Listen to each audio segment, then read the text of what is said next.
You are watching Step Presents Starbuzz.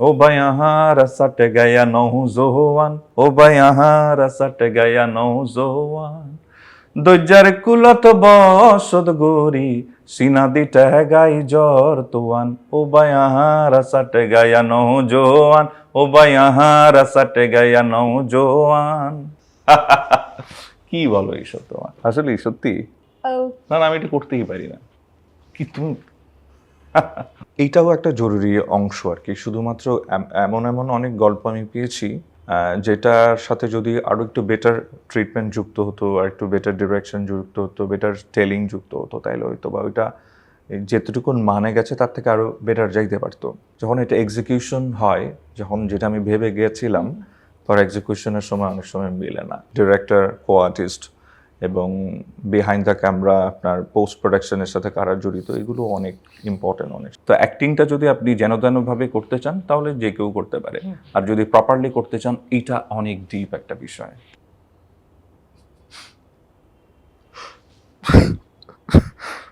Imtiaz বর্ষণ age 18+। আসলে সবচেয়ে পৃথিবীতে সবচেয়ে কঠিন হলো আসলে হাসির অভিনয় করা কমেডি অ্যাক্টিং করা হাজার বছর ধরে আমি পথ হাঁটিতেছি পৃথিবীর পথে সিংহল সমুদ্র থেকে নিশীথের অন্ধকারে মালয়েশিয়া কিছু কিছু লাইন্স থাকে যেটা কি লাইন থাকে যেটা পাঁচ লাইন থাকে ওটা আসলে ওইটা এক্স্যাক্ট ওটাই বলতে মানে ফিল্ম একটা কোলাবোরেটিভ ওয়ার্ক একটা ডিরেক্টর কখনো একা কাজ করতে পারে না সেই জাহাজটা আসলে একজনই নেতৃত্ব দেয় সেটা হলো ডিরেক্টর এই জন্য ডিরেক্টরকে ক্যাপ্টেন অফ দ্য শিপ বলা হয় আমার প্রিয় সিরিজ হলো ওয়েব সিরিজ হলো কাইজার যেটাতে একটা চরিত্র ছিল ব্যারিস্টার নামে ওই ক্যারেক্টারটা আমার অনেক পছন্দের আমার বাবা কি বলতেন জানেন আমার বাবা বলতেন সেই মানুষটাই সবচেয়ে বুদ্ধিমান যে জানে যে কোন জায়গাটাই নিজেকে বোকা দেখাতে হয় মানে আমার মধ্যে একটা বিষয় ছিল আমি আসলে 9টা 5টা ডিউটি করার মতো লোক না আমি হয়তো অভিনয় না করলেও অন্য কিছু ক্রিয়েটিভ কোনো বিষয়ের সাথে যুক্ত থাকতাম হয়তো বা গান গাইতাম মানে 5 বছর পরে দেখবো যে আমাদের সিনেমা কাউন্সে যাচ্ছে রটারডামে যাচ্ছে বা ফেস্টিভ্যালগুলোতে যাওয়া ছাড়াও কমার্শিয়ালি আমরা অনেক সাকসেসফুল হচ্ছি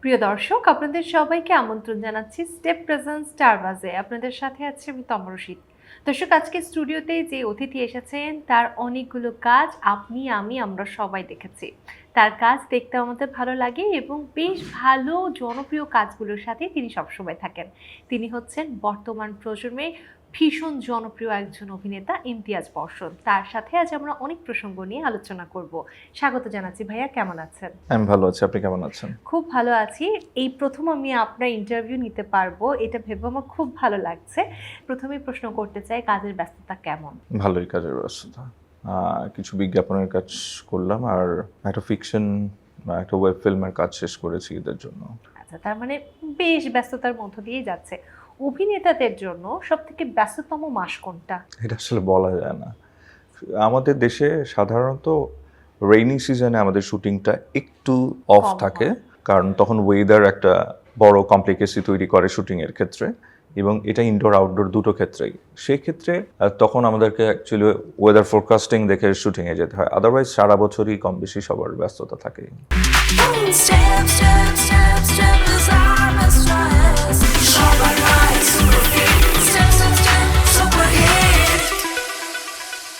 ওকে তার মানে অভিনেতাদের জন্য প্রতিটা মাসই হচ্ছে উৎসব মুখর এবং প্রতি মাসে কিছু না কিছু হচ্ছে কেননা বাংলাদেশে অনেক উৎসব আছে অনেক ধরনের কাজ হয় আমরা যখন আপনাকে স্ক্রিনে দেখি তখন দেখি যে ভালো ভালো কাজের সাথে যখন আপনার কাছে কোনো গল্প আসে বা কোনো কাজ আসে মাথায় প্রথমে কি আসে গল্প যে আসলে গল্পটা কিরকম কখনো কি এমন হয় যে আমার ক্রু মেম্বারকে আমার আর্টিস্টকে আমার ডিরেক্টরকে এগুলো নিয়ে ভাবতে হয় এইটাও একটা জরুরি অংশ আর কি শুধুমাত্র এমন অনেক গল্প আমি পেয়েছি যেটার সাথে যদি আরো একটু বেটার ট্রিটমেন্ট যুক্ত হতো আর একটু বেটার ডিরেকশন যুক্ত হতো বেটার টেলিং যুক্ত হতো তাইলে হয়তো বা ওইটা যেতটুকুন মানে গেছে তার থেকে আরো বেটার যাইতে পারতো আমরা এমন গল্প অনেক সময় পাই যখন এটা এক্সিকিউশন হয় যখন যেটা আমি ভেবে গিয়েছিলাম পর এক্সিকিউশনের সময় অনেক সময় মিলে না, মিলে না। তো এরকম হয়। এই তো যে সেই কারণে বলতেছি মানে not only story, director, co artist এবং বিহাইন্ড দ্য ক্যামেরা আপনার পোস্ট প্রোডাকশনের সাথে কারা জড়িত, এগুলো অনেক ইম্পর্টেন্ট অনেক সময়। একদম আপনি বলছিলেন যে যেমনটা ভাবছি তেমনটা অনেক সময় হচ্ছে না। যখন এই যে স্ক্রিপ্টের সাথে দেখা যাচ্ছে স্ক্রিপ্ট পড়ার পরে এক ধরনের আপনার মাথায় তো ভিজুয়াল আসে, কাজ করেছেন তখন অন্যরকম একটা পরিবেশ, তারপরে যখন ফাইনাল প্রোডাকশনে দেখলেন পুরো ব্যাপারটা একটু ভিন্ন আলাদা, তখন আসলে অনুভূতিটা কেমন হয়? রাগ উঠে, কষ্ট লাগে? তখন আসলে আমাদেরকে মেনে নিতে হয়, আমাদের ইন্ডাস্ট্রি তো আসলে সবাই মিলেই একটা ইন্ডাস্ট্রি, আর আমাদের ইন্ডাস্ট্রিটা গ্রোয়িং একটা ইন্ডাস্ট্রি। এখন যেই লেভেলে আছে তার থেকে আরো ওই প্রোডাকশনের পরে হয়তো ওই ডিরেক্টর বা ওই টিমটা আর একটু স্কিল ডেভেলপ করবে, তারপরে প্রোডাকশনটা আর একটু বেটার করবে। তো আমি এটাকে মেনে নিই, কারণ আমি খুবই অপটিমিস্টিক। আমি মনে করি নেক্সট টাইম এরপরে কি বেটার আরো আউটপুট বেটার চলে কিছু আসবে। আসবে। যাক, আমরা অনেক প্রসঙ্গ নিয়ে কথা বলবো, প্রথমে আমরা একটা গেম সেগমেন্টে চলে যাচ্ছি। Sure. দর্শক, চলে যাচ্ছে আমাদের গেম সেগমেন্ট অদ্ভুত টুরে।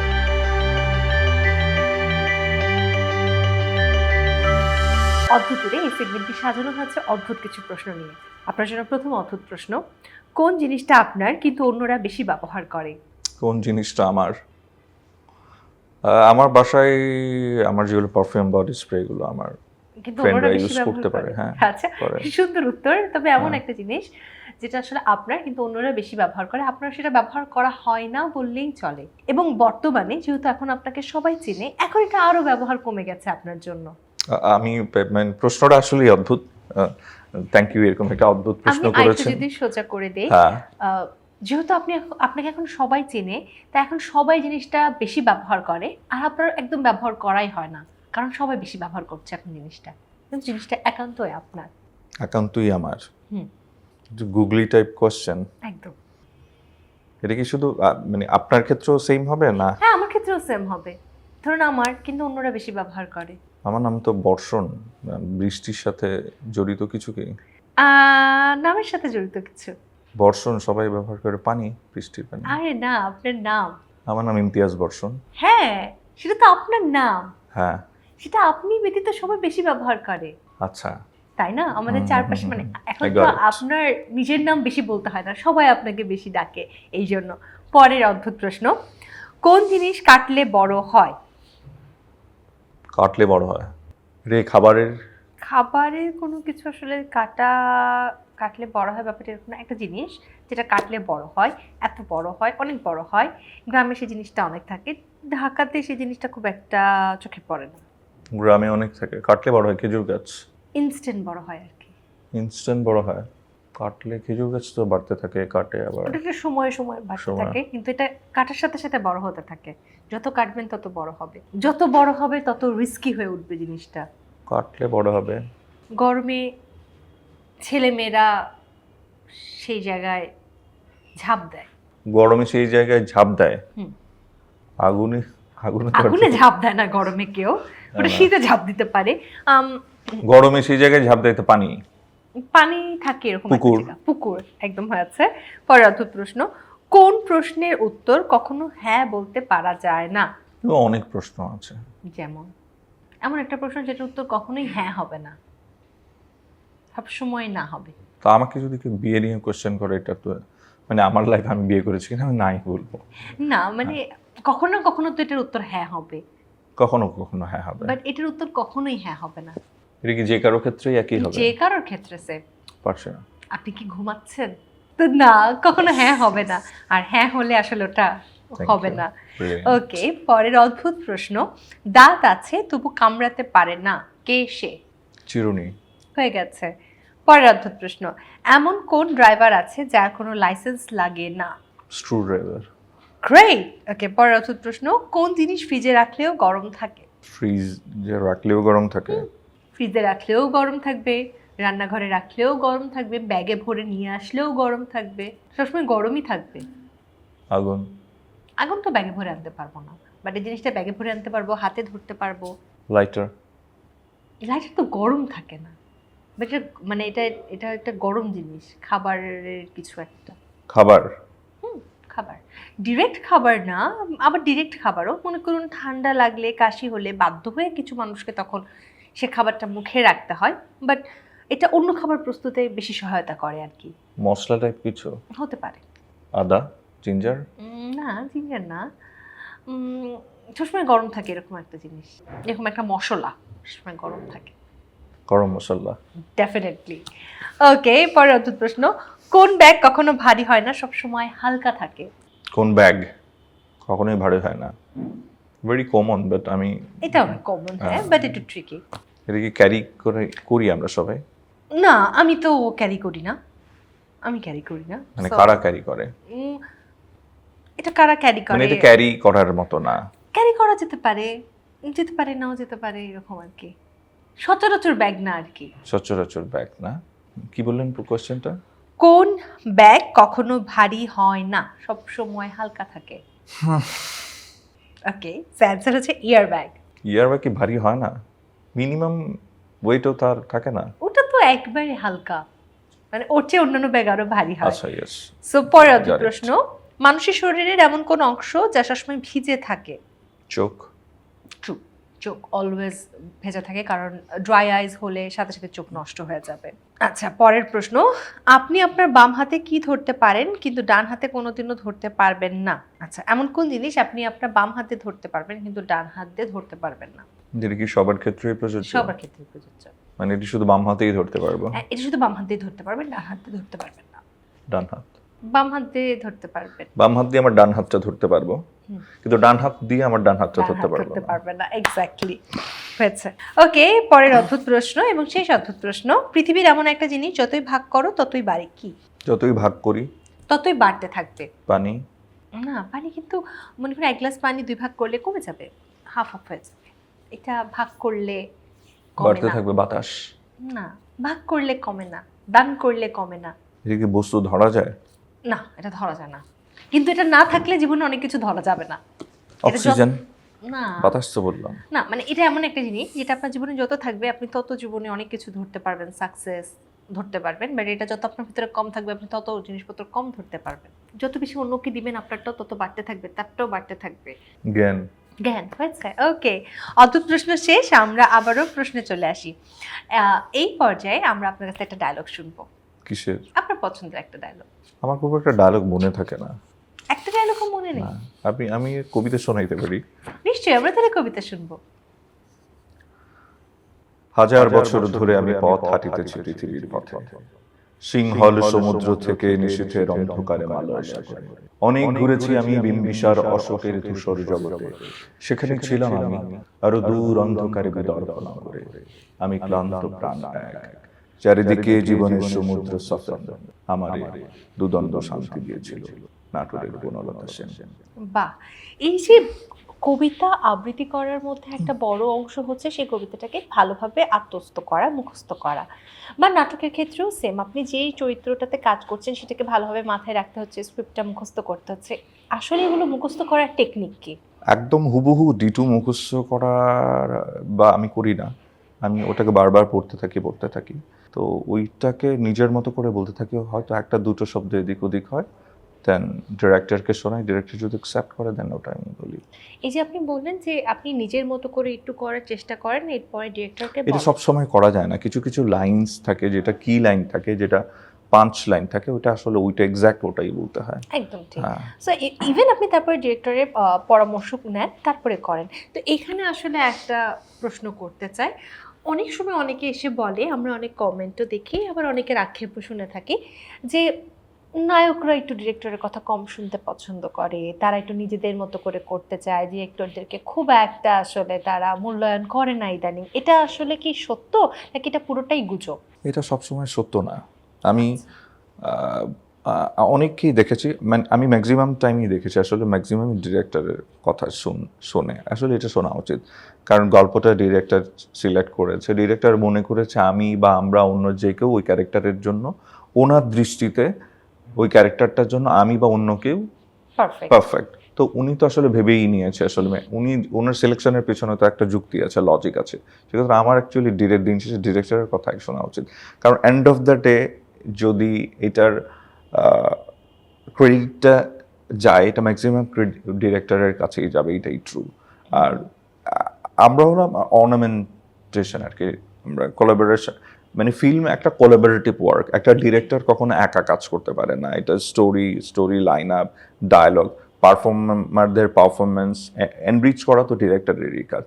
তার পোস্ট প্রোডাকশন সবাই মিলেই অ্যাকচুয়ালি আসলে একটা ফিল্ম, এটা একটা কোলাবোরেটিভ ওয়ার্ক। আর সেই জাহাজটা আসলে একজনই নেতৃত্ব দেয়, সেটা হলো ডিরেক্টর। এই জন্য ডিরেক্টরকে ক্যাপ্টেন অফ দ্য শিপ বলা হয়। একদম ঠিক। যে খুব সুন্দরভাবে আসলে এটা আমাদের দর্শকদের আপনি বুঝিয়ে দিলেন। মনে করুন ঠিক এই মুহূর্তে আপনাকে একটা ডায়লগ দিতে হবে। আপনি আগেই বলেছেন যে আপনার ডায়লগগুলো মনে নেই, তো আমরা এখন একটা ইনস্ট্যান্ট কিছু একটা তৈরি করব। মনে করুন ঠিক ক্যামেরাটা আপনার দর্শক, এবং সেই দর্শক আপনাকে দেখে একদম পাগলের মতো চিৎকার করছে, আপনাকে দেখতে চাচ্ছে, সে আপনার কাছে আসতে চাচ্ছে, কিন্তু এই মুহূর্তে তাকে একটা ডায়লগ দিয়ে আপনার শান্ত করতে হবে। তাহলে সেইটা কি হবে এবং কিভাবে দেবে? চিৎকার করে সে আপনার কাছে আসার জন্য কান্না করছে যে আমার আপনার সাথে দেখা করতেই হবে, একটা ছবি তুলতেই হবে, কিন্তু এটা ফিজিবল না বর্তমানে, কিন্তু আপনি চাইলে একটা কথা বলে বা একটা ডায়লগ দিয়ে তাকে শান্ত করতে পারবেন। আপনার চেহারাটা আমার মনে থাকবে। নিশ্চয়ই এই শহরটা ছোট, এই পৃথিবীটাও ছোট। কোনো না কোনো ক্ষেত্রে আমি যখন ব্যস্ততা কম থাকবে আমার সাথে আপনার দেখা হয়ে যাবে, তখন ছবি তুলব না, কথাও বলবো। ওয়াও ওয়াও, মানে কত সুন্দরভাবে আসলে তাকে কনভিন্স করার একটা ব্যাপার। অভিনয়ের ক্ষেত্রে তো আমাদের হাসতে হয়। এখন হাসির আবার অনেক প্রকারভেদ আছে। মনে করুন 3 ধরনের হাসি আপনাকে এই মুহূর্তে হাসতে হবে। ফার্স্টে একটু রোমান্টিক হাসি, এরপরে ভিলেন হাসি, এরপরে একটু থাকে না যে একটু কান্না কান্না হাসি, মানে হাসতে চাচ্ছি না কিন্তু জোর করে হাসতে হচ্ছে। এই 3টে হাসি আমরা দেখব। ফার্স্টে রোমান্টিক হাসি। মানে রোমান্টিক হাসির কিন্তু অনেক প্রকারভেদ আছে। রোমান্টিক মুহূর্তটা আসলে কোথায় ঘটছে, সেটা কি পার্কে ঘটছে, না বেডরুমে ঘটছে, না রাস্তার পাশে ঘটছে, ইট ডিপেন্ডস, বা ক্লাসরুমে ঘটছে। সো যদি ধরেন এটা প্রথম মানে রোমান্সের প্রাইমারি হয়, তখনও রোমান্সটা জমে ওঠেনি বা সলিড হয় নাই এখনো রিলেশনটা, সেক্ষেত্রে একটা লজ্জা লজ্জা ব্যাপার। হ্যাঁ ওকে ওকে, তারপরটা কি বললেন? একটু সলিড হলে তখন হাসিটা কিরকম হবে? কি বলো এইসব তোমার, আসলে সত্যি না, আমি এটা করতেই পারি না। কি তুমি ওয়াও। এরপরে হচ্ছে আমরা ওই যে একটা ভিলেন হাসি দেখব। ভিলেনেরও কি প্রকারভেদ আছে? It depends. ওকে। আমরা যেভাবে রেগুলার ছবিতে যে হা হা হা করে হাসে ভিলেন, অ্যাকচুয়াল ভিলেন ওইভাবে হাসে না। আচ্ছা, ওইটাতে মানে ওইটা অনেক লাউডার হয়ে যায়। যদি খুব দরকার পড়ে, কেন ওইভাবে হাসবে আমি জানি না। ভিলেনের হাসি আসলে খুবই ট্রিকি হাসি, ওকে আসলে বোঝা যায় না ভিলেন কখন হাসবে। তো আমরা এখন ভিলেনের হাসিটাই আসলে দেখছি। তো আসলে প্রকাশ করে না ও কি রেগে আছে, রেগে হাসছে, নাকি এমনিতেই নর্মাল আছে, এই ওর হাসি। গ্রেট। আমরা যদি একটু হা হা হাসি দেখি, যেটা আসলে সাধারণত আমরা দেখি যে ভিলেন মানে হা হা হা। Step, step, step, step is out of stress. Shabba rise, super fit. Step, step, step, super hit. এই যে মানে এটা শুনলে মনে হয় যে ভিলেন। এটা হলো একটা মানে কি বলবো, এটা স্টেরিওটাইপ আর কি, সবাই করে। এটা একটা আমাদের প্র্যাকটিস হয়ে গেছে। বাট এটা হতে হলে যে টাইপ কাস্টের ক্ষেত্রে আপনি এটাই দর্শক ভেবেই নিচ্ছে যে এইটাই হ্যাঁ। তো এটার মধ্যে অ্যাকচুয়ালি কোনো কি বলবো, কোনো ক্রেডিট নাই। ব্রিটিশ আমলও এভাবে করেছে, বা পরবর্তীতে অ্যাক্টররা এটাকে ভিলেন হিসেবে যখন আসলে অ্যাক্টিং শুরু হয়, আমরা যেই অ্যাক্টিংটা ফলো করি, গ্রিসে যখন অ্যাক্টিং হইতো, অ্যাম্পি থিয়েটারে অ্যাক্টিং হইতো, তখন দর্শক আর অডিয়েন্সের মাঝখানে যেই পার্থক্য, পারফর্মার এক্সপ্রেশন দেখা যাইতো না, তখন মাস্ক পরতো আর ওরা ডায়লগ দিত। তো মাস্ক পরে ওদের ধরেন যে ভিলেন, তার মাস্কটা একটু বড় হতো, ভিলেনিক টাইপ হইতো, ওর চোখ বড় হতো বা ওর মাসেলগুলো এইভাবে থাকতো, ওভাবেই ডায়লগ দিত। তো ফিক্সড এক্সপ্রেশন থাকতো। বাট যখন আস্তে আস্তে চেঞ্জ হতে এখন আজকের যে জায়গায় এসে পৌঁছেছি, আসলে এটা আসলে আপনার পার্সোনালিটির উপর ডিপেন্ড করে। আপনি আপনার পার্সোনালিটি বলে দিবে, আপনার সার্কামস্ট্যান্সেস বলে দিবে যে আপনি আসলে ভিলেন।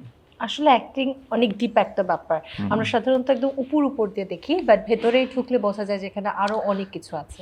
ও ডেফিনেটলি আপনি যেন তেনভাবে অ্যাক্টিং করেই যেতে পারেন, যেন তেনভাবে এই প্রোগ্রামটাও আপনি করে ফেলতে পারেন, যেন তেন। এখানে কোনো লাইট নাই, পেছনে কোনো ব্যাকগ্রাউন্ড নাই, আমরা নর্মাল মাটিতে বসে এই কাজটা করে ফেলতে পারি, খুবই নর্মাল ক্যামেরা দিয়ে করে ফেলতে পারি। কিন্তু না, আমরা দেখতেছি এটা খুবই ভালো ক্যামেরা, একটা ব্যাকগ্রাউন্ড আছে, লাইট আছে, প্রপার লাইটিং করা আছে। হ্যাঁ, এইভাবেও করা যায়, আপনি একদম কিছু ছাড়াও করা যায়, কিন্তু এইটাতে যখন এগুলোর সাথে ব্যাকগ্রাউন্ডে লাইট যুক্ত হলো, আমাদের ফেসে লাইট যুক্ত হলো, প্রপার ক্যামেরা লেন্সিং যুক্ত হলো, এই সেটটা যুক্ত হলো, এটাকে এনরিচ করে, ডেভেলপ করে। আপনি আসলে কোনটা করতে চান? তো অ্যাক্টিংটা যদি আপনি যেন তেনভাবে করতে চান তাহলে যে কেউ করতে পারে, আর যদি প্রপারলি করতে চান এটা অনেক ডিপ একটা বিষয়। আসলেও তাই। আমরা ছিলাম আমাদের শেষ হাসিতে, যেটা হচ্ছে একটু কান্না কান্না হাসি, মানে হাসতে বাধ্য হচ্ছে এরকম।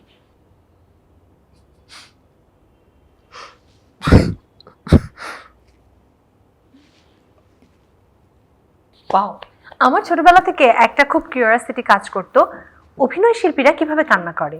আমি এখনো এটা না মানে বুঝতে পারি না। আমি দেখি অভিনয় শিল্পী আপনারা খুব সুন্দরভাবে মুখকে গোমড়া করে কান্না করে ফেলছেন, ইনস্ট্যান্ট হেসে ফেলছেন। এটা কিন্তু সব থেকে বড় একটা চ্যালেঞ্জিং বিষয় যে কোনো অভিনয় শিল্পীর জন্য।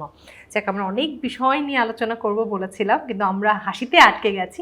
এখন আর একটা গেম আসলে সবচেয়ে পৃথিবীতে সবচেয়ে কঠিন হলো আসলে হাসির অভিনয় করা, কমেডি অ্যাক্টিং করা। মানে ব্যাপারটা এমন, কমেডিয়ান যদি হাসে সেক্ষেত্রে এটা কমেডি হয় না, কমেডিয়ান কিন্তু কাঁদবে, দর্শক হাসবে। কমেডিয়ান যখন হাসবে দর্শক কাঁদবে। মানে এটা ইটস একটা নর্মাল থিওরি, বাট এটার আরো অনেক অনেক লেয়ার আছে আর কি। একদম ঠিক। কখনো অভিনয় নিয়ে ঘন্টার পর ঘন্টা আমার মনে হয় আপনার সাথে কথা বলা যাবে, কারণ এই ব্যাপারগুলো আমরা সবাই আরো বেশি জানতে চাই যে আসলে অভিনয়টা এত সহজ শব্দ মনে হলেও, এত সহজে দেখলেও এটা কিন্তু মোটেও সহজ নয়। লেয়ারে লেয়ারে অনেক কিছু লুকিয়ে আছে। যাক, আমরা এবার একটা গেম সেগমেন্টে চলে যাব। দর্শক, চলে যাচ্ছি আমাদের পরবর্তী গেম সেগমেন্ট, জনতা জানতে চায়।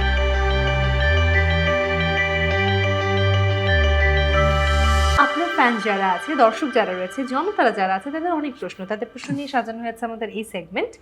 এভাবে আপনাকে বোর্ডটি ধরতে হবে, একটা করে স্টিকার তুলতে হবে এবং প্রশ্নগুলোর উত্তর দিতে হবে। আচ্ছা, প্রথম প্রশ্ন যেটা জনতারা জানতে চায়, নাটক। ইমতিয়াজ বর্ষণ। নাটক, আপনার পছন্দের একটা নাটকের নাম? আমার পছন্দের একটা নাটক, ওটা এখনো কোথাও আছে কিনা আমি জানি না, ওটার নাম হলো শাস্তি। ওটার ডিরেক্টর ছিল আতিক ভাই, নুর আলম আতিক।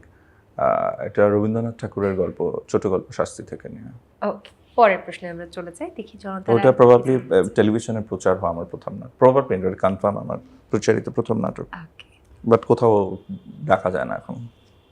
আমার মনে হয় ফ্যান্সরা খুঁজে নিবে এবার। না, অনলাইনে নেই। ইমতিয়াজ বর্ষণ, এইজ 18+। ভালো উত্তর। পরের অদ্ভুত প্রশ্নে চলে যাই আমরা। ওয়াইফ ভবিষ্যতে আসবে। কি কি গুণাবলী তার থাকতে হবে? হ্যাঁ, এটা ম্যাটার করে না। কোনো গুণাবলী প্রয়োজন নেই আপনার? প্রপার একটা মানুষ তো হতে ভালো হবে। মনের মানুষ। ভালো মনের মানুষ হতে হবে। ওকে, পরের প্রশ্ন, সিরিয়াল। আমার প্রিয় সিরিজ হলো, ওয়েব সিরিজ হলো কাইজার, যেটাতে একটা চরিত্র ছিল ব্যারিস্টার নামে। ওই ক্যারেক্টারটা আমার অনেক পছন্দের। ওকে, চলে যাই পরের প্রশ্ন যেটা জনতারা জানতে চায়, মুভিজ। আমি যেই কটাই পর্যন্ত ছবি করেছি তার মধ্যে আমার প্রথম ছবিটার প্রতি আমার একটা বেশ প্রেম আছে, ওটার সাথে, ওটার নাম 49 বাতাস। আসলে প্রথম যে কোনো কিছু টানই অন্যরকম। চলে যাই পরবর্তী প্রশ্নে যেটা জনতারা জানতে চায়, এডুকেশন। আমি হলাম রাষ্ট্রবিজ্ঞানে মাস্টার্স। ওকে, হোম ডিস্ট্রিক্ট। আমার জন্ম, বেড়ে ওঠা, আমার বাড়ি সবই চট্টগ্রাম। চলে যাই পরবর্তী প্রশ্নে যেটা জনতারা জানতে চায়, Kaiser, it's my favourite series. কোনো ডায়লগ মনে আছে? হ্যাঁ, বলতে পারি। আমার বাবা কি বলতেন জানেন? আমার বাবা বলতেন, সেই মানুষটাই সবচেয়ে বুদ্ধিমান যে জানে যে কোন জায়গাটায় নিজেকে বোকা দেখাতে হয়। গ্রেট। পরের প্রশ্নে চলে যাই এবার, জনতারা আর কি কি জানতে চায় আমরা দেখবো। গোলাম মামুন। গোলাম মামুনে আমার একটা চরিত্র ছিল, এটা হলো রবিন, একটা গোয়েন্দা কর্মকর্তা। এটাও আমার একটা one of the favourite series. Okay, চলে যাই এবার পরবর্তীতে, থিয়েটার। হ্যাঁ, আমি থিয়েটার শুরু করেছি চট্টগ্রাম থেকে। আমার প্রথম থিয়েটার দলের নাম হলো তির্যক নাট্যগোষ্ঠী।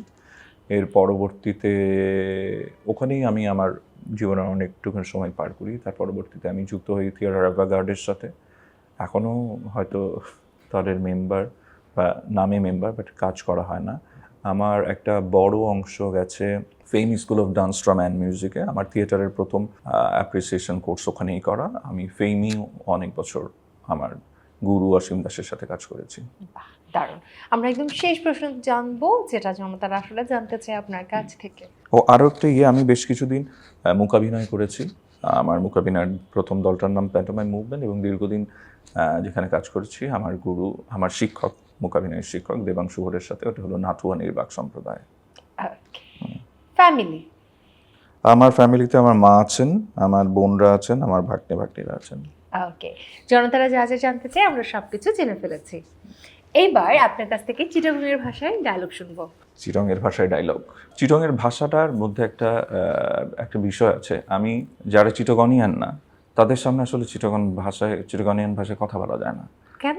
এটা জানি না, আমার খুব প্রবলেম হয়। আমি অন্যদের ক্ষেত্রেও দেখেছি খুবই প্রবলেম হয়, কিন্তু আমরা যখন একজন চাটগাইয়া পাই, আমরা যেরকম ফ্লুয়েন্টলি একটা কথা বলতে পারি, যখন অন্য জেলার মানুষরা যারা চাটগাইয়া বোঝে না তাদের সামনে আসলে আমাদের কথাটা বলতে গেলে অনেক ডিফিকাল্টিস তৈরি হয়। আমি একটা চাটগাইয়া গান শোনাইতে পারি। ওকে, শুনবো আমরা। ओ भाई यहाँ रसट गया नौजवान, ओ भाई यहाँ रसट गया नौजवान, দৈজার কুলত বসত গরি সিনা দিতে গাই জ্বর তোয়ান, ও ভাই यहाँ रसट गया नौजवान, ও ভাই यहाँ रसट गया नौजवान। বাহ, এটার মানে কি ছিল? আমরা চাটগাইয়া নওজোয়ান, আমরা ঝড় তুফান আমাদের সিনা দিয়ে বুক দিয়ে ঠেকিয়ে দেই। ওকে, চট্টগ্রামের ভাষা কিন্তু বেশ কঠিন। বেশ, মানে যারা চট্টগ্রামের না তাদের জন্য অবশ্যই বেশ কঠিন। আমরা কিছুই বুঝতে পারি না যারা আমরা চট্টগ্রামের না। যাক, অনেক আলোচনা হচ্ছে, অনেক কথা হচ্ছে, বাট একটা প্রশ্ন করতে চাই। মনে করুন আপনি যদি অভিনয় না আসতেন তাহলে কি হতেন? কোনো প্ল্যান ছিল ডিফারেন্ট?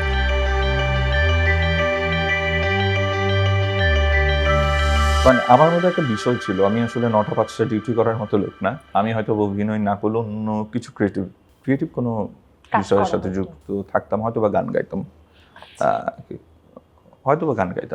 এই যদি গান না থাকতো তাহলে কি বিজনেসে চলে যেতেন?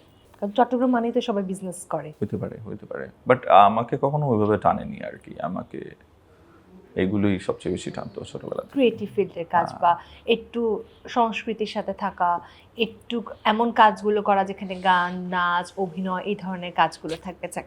আমরা আলোচনা করছি, আবার একটা গেম সেগমেন্টে চলে যাব। Sure. দর্শক, চলে যাচ্ছে আমাদের মজার গেম সেগমেন্টে।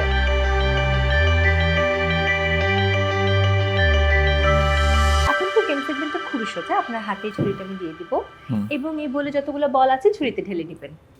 That's it. ঢেলে নিতে পারেন একসাথে। তাহলে কি হবে? সিম্পল। ওকে, এই যে সহজে আপনি বলগুলো ঝুড়িতে নিয়ে নিলেন, এবার টেবিলে একটা ড্রপ করে বলগুলো আবার এই বলে দিয়ে দিবেন। একটা ট্রাই করি। না, আগে ট্রাই করা যাবে না। একবারে খেলা শুরু হলে টেবিলে একটা আগে ড্রপ দিতে হবে, তারপর দিতে হবে এবং প্রশ্নের উত্তর দিতে হবে। হ্যাঁ, সরি, ওকে, এটা একটু সরাতে পারি? এটা সরানো যাবে। 1 2 3 স্টার্ট। মঞ্চ না ক্যামেরা? সরি, প্রশ্নের উত্তর দিতে দিতে খেলতে হবে। হ্যাঁ। মঞ্চ না ক্যামেরা? ক্যামেরা। সিনেমা না ওটিটি? ও, সিনেমা। রহস্য না রোম্যান্স? বোথ। না, একটা নিতে হবে। রোম্যান্স। অভিনয় না সুর করা? অভিনয়। এক কথায় অমীমাংসিত? অমীমাংসিতই। ওকে, প্রিয় চরিত্র হিরো না গ্রেশেট? হিরো। এক শব্দে ইরফান খান? গ্রেট। চঞ্চল চৌধুরীর কোন গুণটা সবচেয়ে অনুপ্রেরণাদায়ক? ভালো কাজের কনসিস্টেন্সি। পরিচালক হিসেবে নিজেকে কবে দেখবেন? আমি আসলে কখনোই দেখতে চাই না। 5 বছর পর নিজেকে কেমন বাংলাদেশের স্বপ্ন দেখেন? আমাদের সিনেমা গ্লোবালি রিকগনাইজ হবে সব সময়। ওকে, মানে 5 বছর পরে দেখবো যে আমাদের সিনেমা কাউন্সে যাচ্ছে, রটারডামে যাচ্ছে, বা ফেস্টিভ্যালগুলোতে যাওয়া ছাড়াও কমার্শিয়ালি আমরা অনেক সাকসেসফুল হচ্ছি। অমীমাংসিত হয়ে কাজ করার সময় সবচেয়ে চ্যালেঞ্জিং বিষয় কি ছিল? অমীমাংসিততে কাজ করার সময় চ্যালেঞ্জিং খেলতে খেলতে বলতে হবে। বিষয় ছিল অ্যাকচুয়ালি অনেকগুলো ওয়ান টেক শট ছিল, ওখানে অনেক কিলিং এর দৃশ্য ছিল। ওই কিলিং এর দৃশ্যটা আসলে বারবার করতে হচ্ছিল, তো ওইটা একটু চ্যালেঞ্জ ছিল। লং টেক শটের অভিজ্ঞতা কেমন? লং টেক শটের অভিজ্ঞতা আমার ভালো, কারণ লং টেক শটে বেশ বড় একটা চ্যালেঞ্জ নিতে হয়, অনেক রিহার্সাল করে প্রপার দিতে হয়। তো যখন আসলে 1টা 2টা 3টা 4টা 5টার পর একটা টেক প্রপার হয় তখন আসলে ভালো লাগে। কুসুম কথা নাটকে কাজ করার পেছনে আবেগটা কতটা কাজ করেছে?